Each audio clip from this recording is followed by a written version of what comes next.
Okay, guys, so you've just done a bit on watching John Green on how World War I started and kind of why it got started.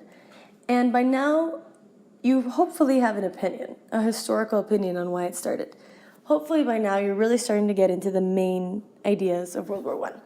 And hopefully by now you're really starting to get into understanding that there was militarism, alliances, imperialism, and nationalism, all of which together caused World War I. Okay, as you can see, I'm trying out a new app today, so bear with me as I go along through a few things.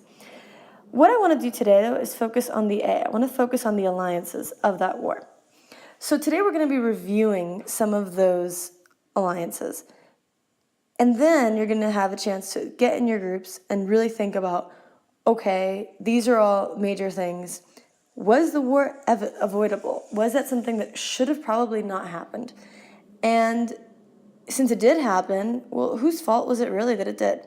So we're going to think about all that today. But first, review alliances. Britain and Belgium, since 1830, had had a protective treaty between Britain and Belgium, where Britain had said that it would protect Belgium's right to be neutral. Belgium was very small, especially compared to many other European powers, and Britain had said, stay neutral and I'll protect you if it ever does come to war. In addition, you had a very formal alliance between Germany and Austria-Hungary, as well as Italy. All three of these countries signed mutual defensive pacts where they basically said, if any country attacks one of us, the other two will step in to defend that country. Now, there was also, as you saw in that script, a defensive pact between Russia and Serbia, meaning that Russia vowed to protect Serbia in the case of a country such as Austria-Hungary trying to take away Serbia's sovereignty. Russia did this both because it saw itself as an older brother, meaning because they shared a very similar religion, and because they were both Slavic, similar languages, they viewed themselves as having a role to protect. In addition, Russia also wanted to flex its muscle in the Balkans to make sure that it could continue to have its empire be respected. In addition, you have loose understandings between Britain and France and Russia. This was called the Triple Entente, or Entente Cordiale, meaning a friendly understanding between the three of them. The idea was, if it really does come to war, they'll step in. But they didn't consider themselves to be fully obligated to do it. It was more of a mutual understanding. Now, separately, there was another treaty between France and Russia saying that they would definitely be intervening in a war to protect each other in the specific case of Germany, meaning if Germany attacked France, Russia for sure would intervene. If Germany attacked Russia, France would for sure intervene. Now, this was the alliance system, but it didn't really work out exactly as planned. One thing that happened at the start of World War I, you might remember, Italy said, I'm out. I'm not going to be a part of this. I'm actually going to stand with everybody else. I'm not going to join Germany and Austria-Hungary. In addition, the Ottoman Empire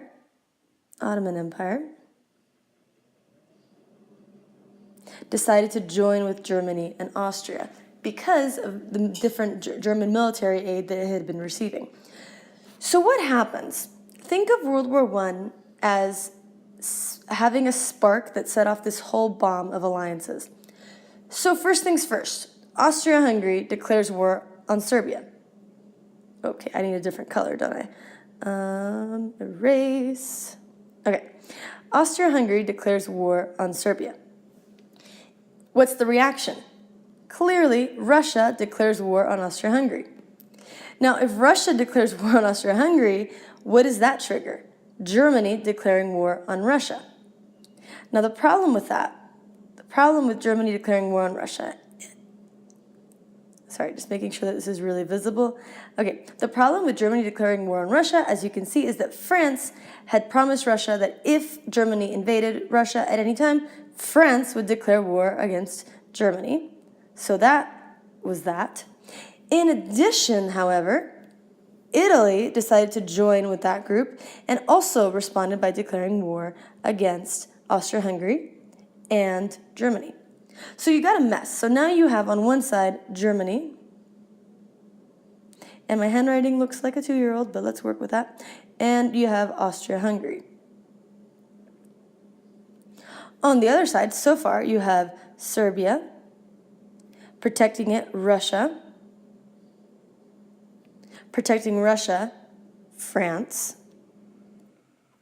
okay? And Italy has joined the group.